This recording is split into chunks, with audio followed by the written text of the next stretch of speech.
Mga katrops, welcome back ulit sa aking channel, Sports React PH.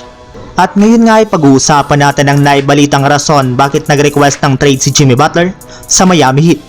Pag-uusapan na rin nga natin dito sa ating panibagong video, ang balitang tumaas na nga po agad ang Los Angeles Lakers matapos nga po silang manalo laban sa Golden State Warriors.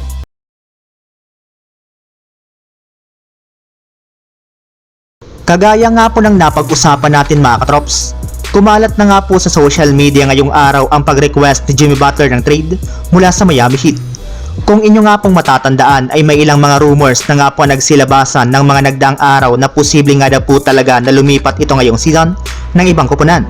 Ngunit ang pagkakaiba lamang nga po ngayon ay kumpirmado na nga po na gusto na ni Butler na umalis sa Miami Heat sa lalong madaling panahon bago sumapit ang trade deadline sa Pebrero.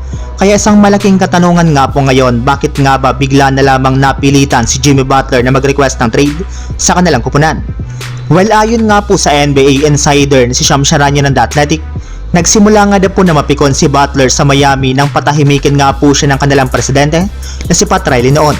Sinundan pa nga po ito ng pagiging tahimik ng front office ng Miami Heat sa kabila ng paglabas ng balita na willing na nga na po ang kanilang team na i-trade siya sa lalong madaling panahon ngayong season.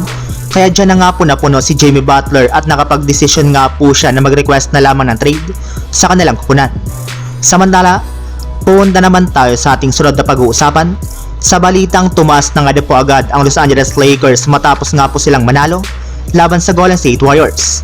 Nagkaroon na nga po sana mga katrops ng pagkakataon ng Golden State Warriors na dominahin ngayong araw ang Los Angeles Lakers matapos nga pong maagang mawala at magtamo ng injury si Anthony Davis na siyang rason bakit hindi na ito nakabalik pa sa kanilang laban.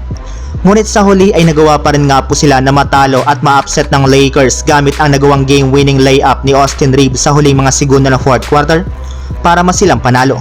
Mismong si Austin Reeves na rin naman nga po mga katrops ang nagsabi sa kanyang post-game interview na hindi nga na po sa kanya nakadesenyo ang ginawang huling plays ng Lakers sa huling mga segundo ng fourth quarter. Ngunit pasalamat para naman nga po siya at ang kanilang buong kupunan na naipasok nga po niya ang kanyang game-winning shots na siya naging dahilan bakit nakabalik sila sa winning column. Umangat na rin naman nga po sa 17 wins at 13 losses ang kanilang kasalukuyang record bilang ka-top 6 sa standings ng West. Kaya isang napakagandang regalo nga po ito para sa Lakers ngayong Christmas. So yun lang mga katrops, ang handog kong story ngayong araw. Sana nag-enjoy kayo, please like and subscribe my YouTube channel, Sports React PH, para sa iba pang story at update patungkol sa NBA. Kita-kits muli sa ating susunod na video.